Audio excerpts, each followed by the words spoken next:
धमतरी जिला बार काउंसिलिंग की अध्यक्ष होंगी पार्वती वाधवानी। पहली दफा महिला अधिवक्ता को मिली कमान, निर्विरोध चुनी गई अध्यक्ष।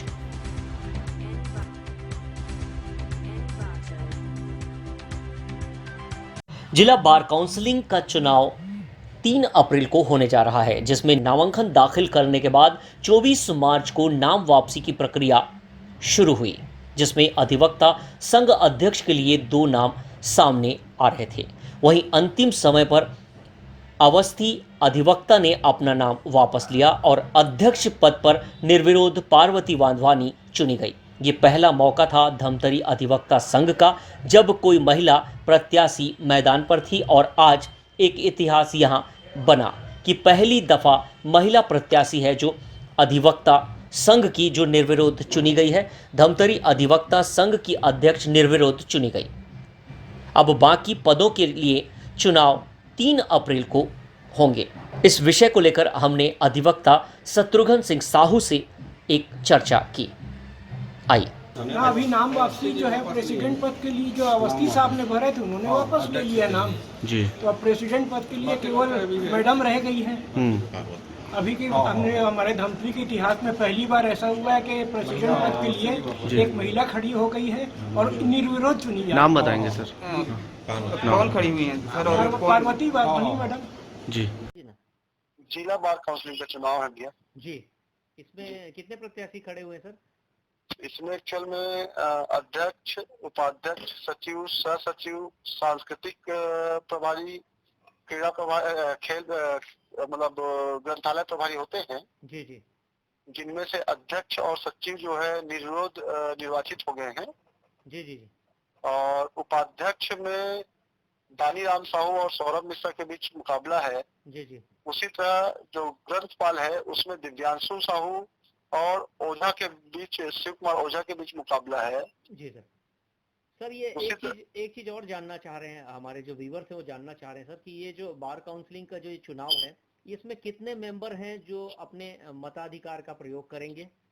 मैं एक्यूरेट नहीं, लगभग हमारे यहाँ 400 के आसपास मेंबर हैं। और जिन्होंने अभी 2020 तक के पूरे जो शुल्क है, अधिवक्ता शुल्क होता है, हम लोग मासिक शुल्क बताते हैं, जी जी, वो शुल्क पूरी तरह से जमा किए हैं। वो तमाम पंजीकृत अधिवक्ता साथी वोट डालने के लिए अधिकृत होते हैं। जी जी।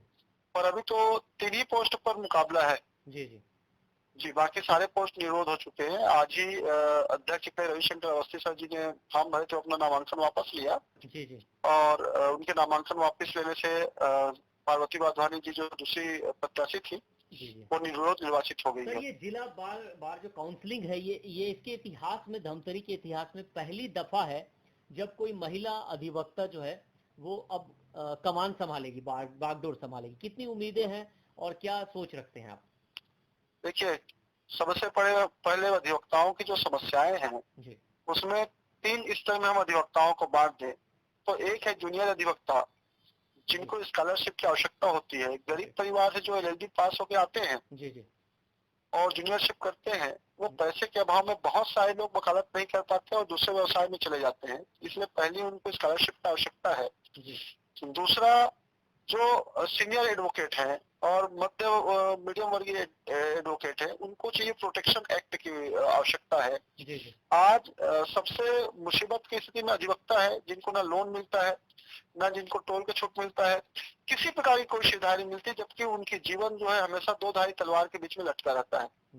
केस जीते तो भी एक पक्ष उनका दुश्मन, हारे तो भी एक पक्ष उनका दुश्मन। सही बात बोल रहे हैं आप। तो जी। तो अधिवक्ता का जो व्यवसाय है जलती हुई अंगारों में चलने के समान है।